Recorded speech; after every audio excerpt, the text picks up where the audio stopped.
emission neutrality to renewable energy, sustainable pathway. This is the challenge. This is something we must build on. owed to this generation. So we really have to change our ways. Complete set of solutions.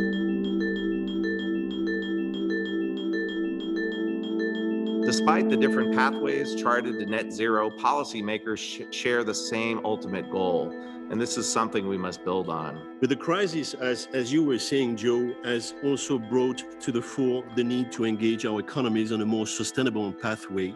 And I like in the pandemic where we will overcome it. Once everybody has access to a vaccine, there is no vaccine for climate change. There is no vaccine for the biodiversity crisis. So we really have to change our ways, in a fundamental way, all of us. Net zero transition means that we should turn the page on energy security and economic models based on fossil fuels and move towards more inclusive societies and economic development based on interconnections, a future based on cooperation rather than conflict. the energy transition is not based on green electrons only.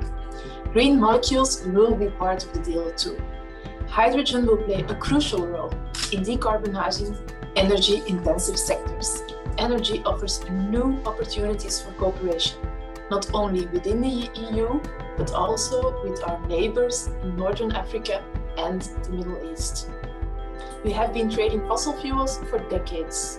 It is time for our trade cooperation to undergo the energy transition and move from fossil fuels to renewable energy such as hydrogen. If Europe would like to buy more hydrogen, Saudi green hydrogen, we would be more than even an apt, if the economics allow, for even piping it all the way to somewhere in Europe.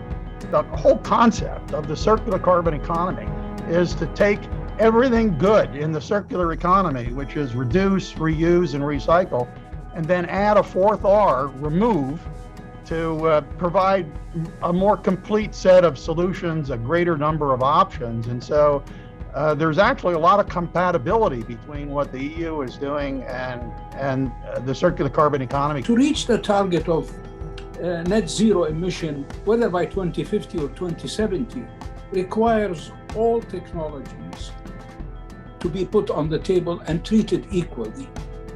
And I think this is the challenge for this current energy transition.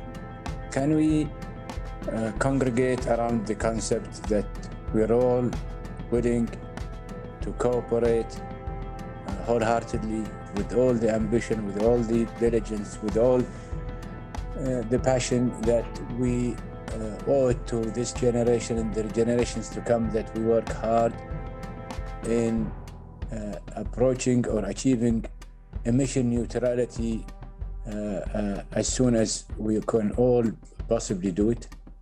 I leave it for your kind gestures. Well, I'm seeing lots of agreement with gestures, so I think there's agreement.